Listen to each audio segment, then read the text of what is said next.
Les terres agricoles sont-elles en train de se transformer en marchandises ? Alors que le monde paysan français fait face à une crise des vocations et un vieillissement problématique, un autre phénomène se profile, très inquiétant. Depuis une grosse dizaine d'années, un nouveau genre de propriétaire foncier agricole opportuniste a fait son apparition. Des multinationales comme Fleury-Michon, Auchan, L'Oréal, Alto ou Chanel, mais aussi des fonds d'investissement, des holdings spécialisés et pire encore des sociétés étrangères saoudiennes ou chinoises, ont soudain été prises de furieuses envies de campagne française. Elles se sont inventées un statut d'agriculteur et s'achètent des hectares de bonnes terres cultivables un peu partout en France, au mépris de toutes les lois en place depuis le Moyen-Âge chargées de les protéger. La concentration des terres entre les mains de grosses sociétés et le changement du statut des agriculteurs qui l'accompagnent s'appelle l'accaparement des terres, et c'est observable dans plusieurs pays, comme au Brésil, en Roumanie ou à Madagascar. Mais pas besoin d'aller chercher aussi loin, car ça se passe aussi en Allemagne, en Belgique et en France. Pour le moment, le sujet ne semble pas préoccuper notre gouvernement qui s'appuie sur la vigilance de la SAFER, la Société d'aménagement foncier et d'établissement rural, le rempart contre tout ce qui menace nos paysages champêtres. Mais sur ce coup-là, elle est impuissante parce qu'elle-même ne sait pas ce qui est en train de se passer. Heureusement, quelques sentinelles montent la garde et font ce qu'elles peuvent pour attirer l'attention.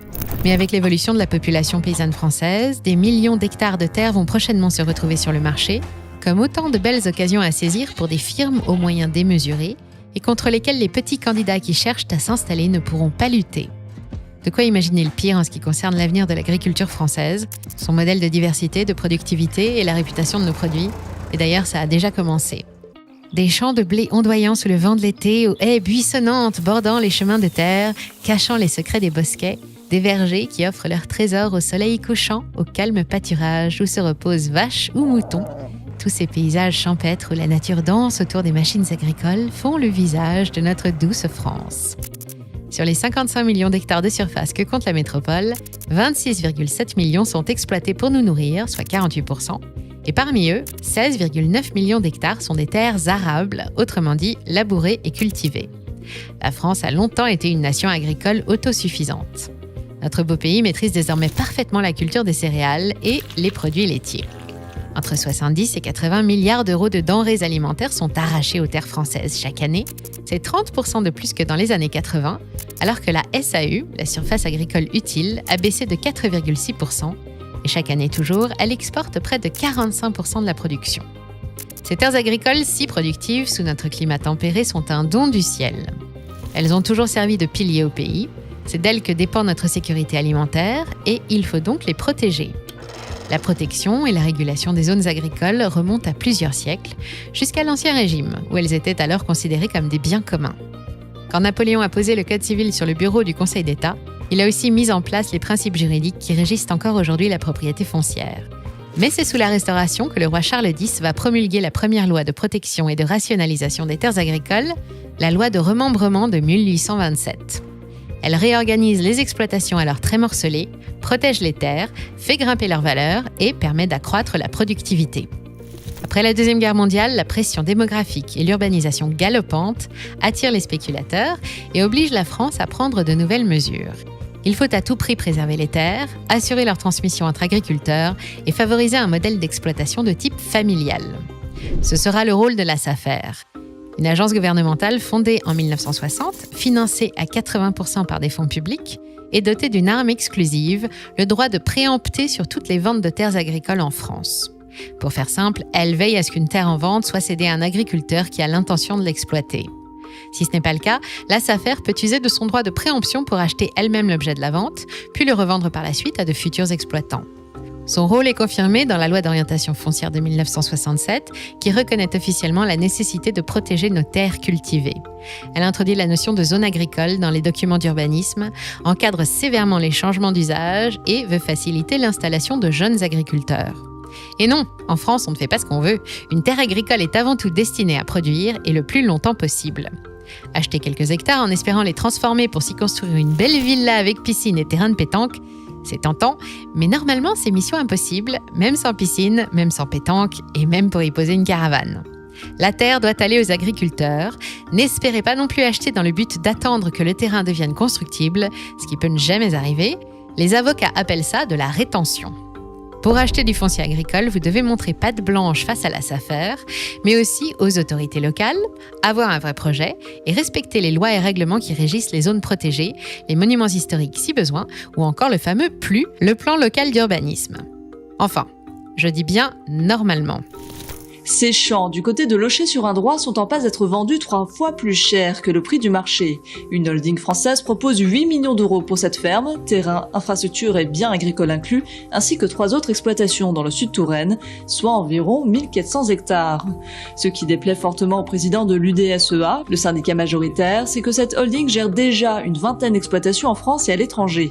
Il soupçonne donc cet acheteur de ne pas vouloir louer son bien à un agriculteur, mais de vouloir cantonner les paysans au rôle de salariés agricoles. Oubliez tout ce que je viens de vous raconter parce que depuis une grosse dizaine d'années, il semble qu'il n'y a plus de règles.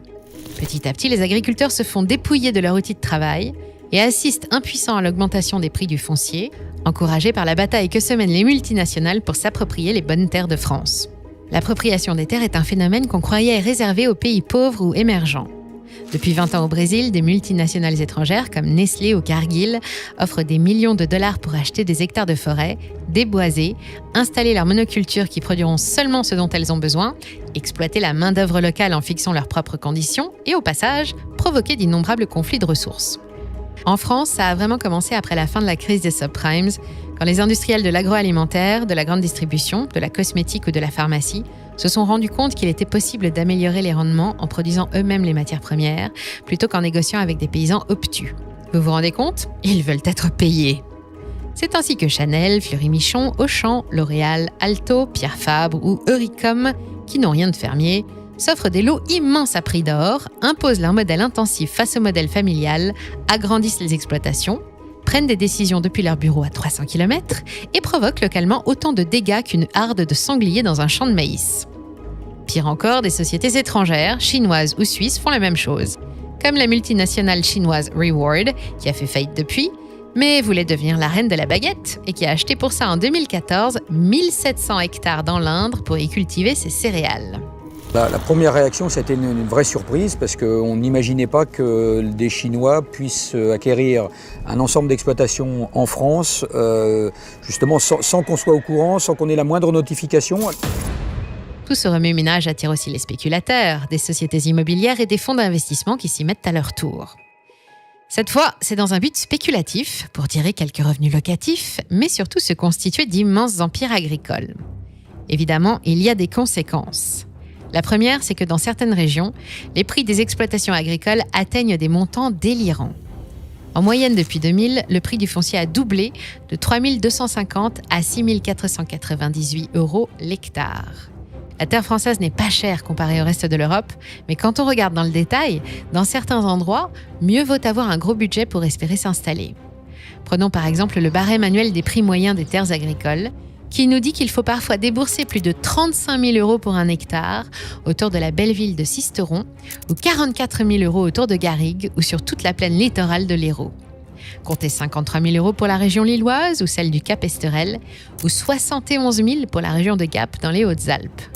Il n'y a que dans le Morvan que les prix ressemblent toujours à ceux du début de notre siècle. C'est une belle région, mais elle ne va pas pouvoir accueillir tous les jeunes agriculteurs de France. Dans ces conditions, l'accès aux terres devient problématique. Les jeunes sont obligés de se tourner vers le salariat, des contrats souvent précaires et qui payent peu, même s'ils garantissent des horaires presque normaux. Autre problématique, la population paysanne n'a pas cessé de baisser avec la mécanisation des terres cultivées, l'augmentation des rendements et la concentration des terres sur des exploitations toujours plus grandes. Dans les années 80, l'agriculture française était aussi diversifiée que les fermes étaient nombreuses, et pour ceux qui y étaient, souvenez-vous, les fruits avaient du goût. Mais aujourd'hui, les grandes cultures et les élevages intensifs qui s'exportent facilement prennent de plus en plus de place. En 1980, le pays comptait 1,7 million d'exploitants et 800 000 travailleurs salariés sur 1 600 000 exploitations de 15 hectares en moyenne. Et à l'époque, un fermier travaillait en moyenne avec 4 propriétaires différents. Un agriculteur ne possède pas toutes ses terres. Souvent, il en loue une partie à des propriétaires qui n'ont pas les compétences ou le temps de les exploiter et qui souhaitent en tirer des revenus. En 2023, 3 exploitations françaises sur 10 sont spécialisées en grandes cultures. On ne compte plus que 496 000 fermiers dans 390 000 exploitations, pour plus de 4,2 millions de propriétaires de foncier agricole. Ça fait une moyenne de 14 propriétaires différents et 69 hectares par exploitation. 4,2 millions ? dans le lot, on se doute bien que quelques-uns ne sont pas du métier. L'ennui, c'est qu'on ne les connaît pas. Le registre des propriétaires est confidentiel et il n'y a pas de statistiques sur la nature ou l'identité de ceux qui détiennent l'outil de production agricole. Ce qu'on sait en revanche, c'est que 10% d'entre eux détiennent 50% du foncier. C'est ce qu'a révélé une enquête de l'association Terra de Lien parue en mars 2023. Mais comment font-ils ?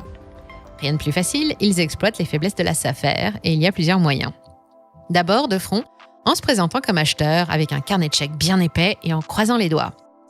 Face à des budgets proposés toujours plus élevés, les agriculteurs en fin de carrière ne se posent plus de questions.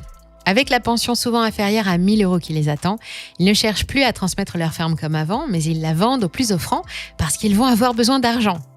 On imagine alors que ce genre de transaction ne passerait pas face à la SAFER. Et pourtant, les refus ne sont plus aussi courants qu'avant.